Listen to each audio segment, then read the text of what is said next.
Paytm पर रखिए नजर।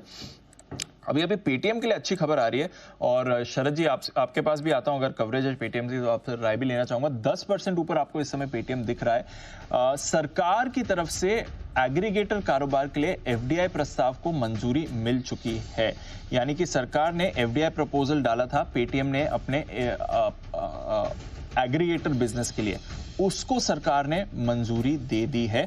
अब पेटीएम का कहना है कि वो आरबीआई के पास जाएगी एग्रीगेटर लाइसेंस के इवैल्यूएशन के लिए। तो सर जी, अब तक काफी नेगेटिव खबरें आ रही थी, फाइनली कुछ अच्छी खबर आ रही है, सरकार ने भी एफडीआई की मंजूरी दे दी और फिर अब आरबीआई के पास ये जाएंगे एग्रीगेटर लाइसेंस के लिए। सर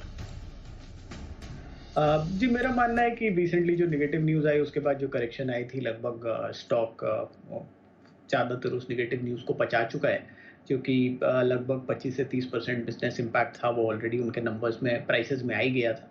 अभी 2.5 टाइम्स ईवी टू सेल्स पे कंपनी मिल रही है। मुझे लगता है अभी इस बिजनेस के आने के बाद आपकी एक प्रोबेबिलिटी बनेगी कि business growth comparatively much better रहेगा। और अगर ये स्केल अप ठीक ठाक होता है और कोई कॉर्पोरेट इश्यूज नहीं आते हैं, टिपिकली रेगुलेटरी इश्यूज नहीं आते हैं, तो मुझे लगता है पेटीएम में आपको यहाँ से काफ़ी स्टीप डेवलपमेंट मिल सकती है। 2.45 का ईवी टू सेल्स आसानी से 4.5 तक ऑसिलेट कर सकता है। बट अगर कंजर्वेटिवली माने तो मुझे लगता है यहाँ से भी 25 से 30% की अपसाइड तो काफ़ी आसानी से बन सकती है। 25 से 30% की अपसाइड बन सकती है, तो बड़ा रीरेटिंग ट्रिगर हो सकता है ये काउंटर के लिए। कुणाल, सर्किट है तो आज के लिए तो जो होना था वो हो गया इसमें, बट फिर भी पेटीएम 500 के ऊपर फिलहाल 10% के सर्किट पर। सर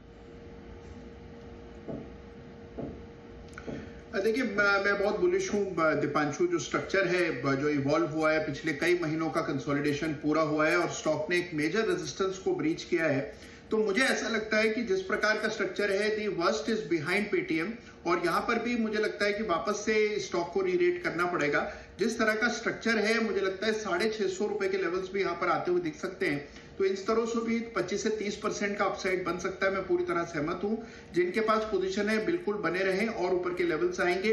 कोई डिप मिलता है, कोई गिरावट आती है, तो मेरी राय में इसको मीडियम टर्म के लिए बाय करके चलना चाहिए। 650 के लेवल्स आते हुए दिखाई दे सकते हैं। तो 650 के लेवल्स आपको यहां से आते हुए दिख सकते हैं। वही जो शरद जी भी बात कर रहे थे, 25-30% की अपसाइड, चार्ट्स पर भी कुणाल जी एग्जैक्टली वही सेंटिमेंट रिफ्लेक्ट कर रहे हैं। 25 से 30% की अपसाइड आपको यहां पर दिख सकती है। तो पेटी